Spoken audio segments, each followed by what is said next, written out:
right? Program producers in particular. So the financial interest in syndication regulations, or FinCEN, as they might be called, were put into place in 1970, and they said that networks could not own syndication rights in programs that they aired on their networks, and they could not set up their own syndication arm. So basically what this is saying to the networks is, you can make programs and put them in prime time, but you cannot profit on the back end when you go and sell them in the second run syndication markets, right? When you sell them overseas or when you sell them as reruns. You can't have any profits from those sales. And so from a network perspective, this actually disincentivizes program production.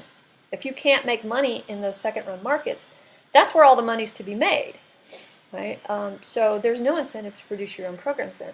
The effect of this act was arguably a flowering of independent television production, right? And so you had in the 1970s these really great independent production houses like MTM, Mary Tyler Moore Productions, which is responsible for not only the Mary Tyler Moore Show and Bob Newhart, but also things like Lou Grant, Hill Street Blues, and St. Elsewhere, right? Or Tandem Productions, which was Bud Yorkin and Norman Lear's shingle, which produced most of those socially relevant sitcoms from the 1970s, All in the Family, Maude, Sanford and Son, Good Times, etc. The Jeffersons, that's a personal favorite of some of yours. Spelling Productions, Aaron Spelling, right? Whatever you think of his programs, right? He was an independent producer, and he did place a lot of really successful shows on primetime, from Charlie's Angels and Starsky and Hutch to Love Boat, Fantasy Island, and in the 90s, Beverly Hills 90210, Melrose Place, right?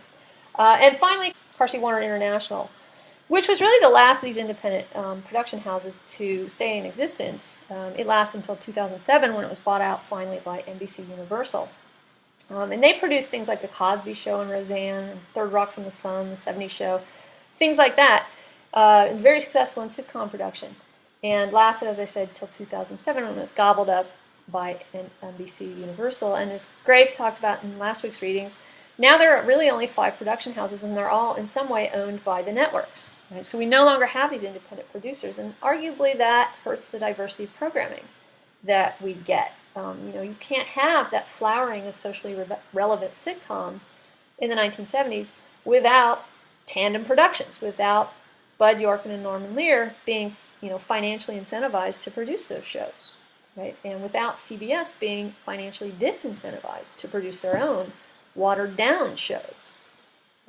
So this regulation had a really important impact on independent production. It also fed Hollywood studios because Hollywood studios were some of the bigger production houses. They had the money to sustain production under the deficit financing model, whereas some small independent producers actually got pushed out of the market because they couldn't sustain deficit financing. By and large, this was a win-win. Independent producers, and for the networks, networks got more diverse programs.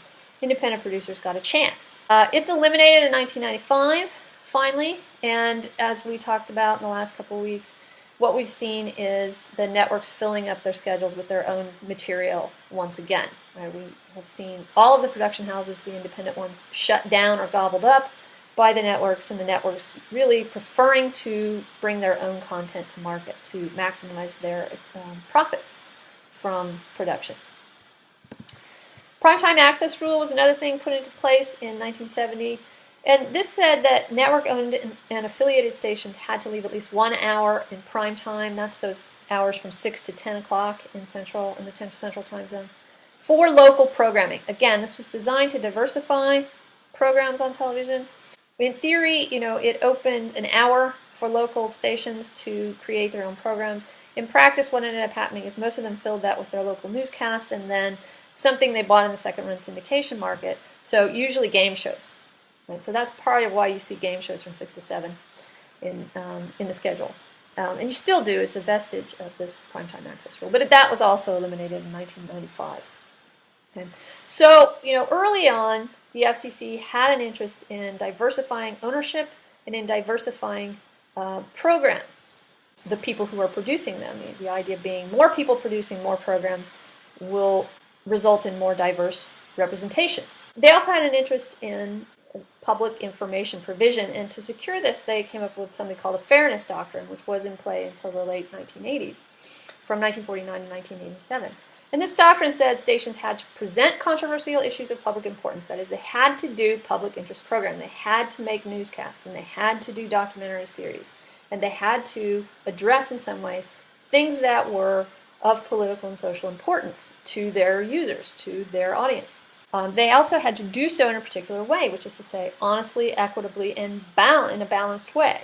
Right? So usually this meant equal time for differing perspectives on a controversial issue. But the fairness doctrine, ownership limits, financial interest in syndication regulations, primetime access rule, all of these are designed to diversify the kinds of voices and opinions and subjects represented on our television system. Right? And in the age of spectrum scarcity, this was a mandate for the FCC. After that age of scarcity was over, once we had cable, once we had satellite, once we had digitization, and we had hundreds of channels, it was perceived that many of these rules were no longer necessary.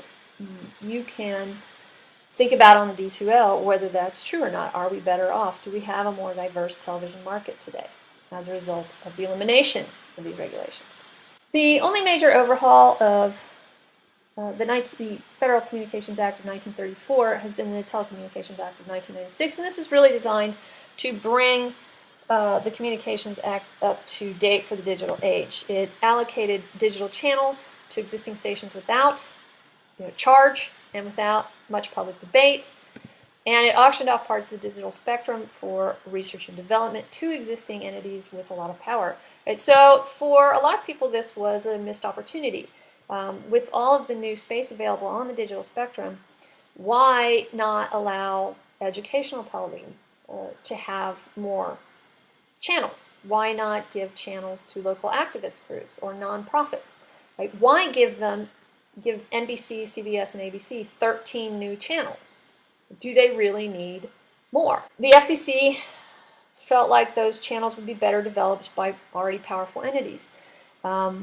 Unfortunately, arguably it has reduced the diversity of our television system. Other changes in the early 2000s, the FCC under Michael Powell, who was appointed FCC chair under George W. Bush during his first presidency, tried to change the ownership rules to the point where one broadcast entity could own stations covering up to 45% of the national market. So think of your boogeyman company, be it Disney or Fox or whatever. If they controlled 45% of stations, or if they controlled stations that covered 45% of the market, how much diversity of opinion are we going to see under a regime like that? So there's a huge public outcry to this. Those rules ended up having to be rolled back by court order, and Congress eventually stepped in and established a different benchmark. Right now, it's at 39%. So you can own stations covering up to 39% of the national television market, which still seems to me excessive. Okay, but there was some pushback here. There was some expression of regret that diversity was being crowded out in this market model of regulation. Okay. In 2007, the old cross-media ownership rules were relaxed. They were not eliminated, but they were relaxed. And now if you live in a large market, for example, one entity can own 2 TV stations and up to 6 radio stations in one market. In a medium market like Tulsa, you can own 2 TV stations and up to 4 radio stations. And in small markets, it's 2 and 2. Okay, so you can now own newspapers, radios, and television stations in one market. Again, whether this is good for information provision is another question. When you have one organ producing the same news in 3 different formats, are we getting the kind of diversity that we arguably need in a democracy? Political cartoonists kind of had a field day with this. The concentration of media ownership that was touched off by that wave of deregulation in the 1980s was presumed to create this megaphone which controls the public now, right?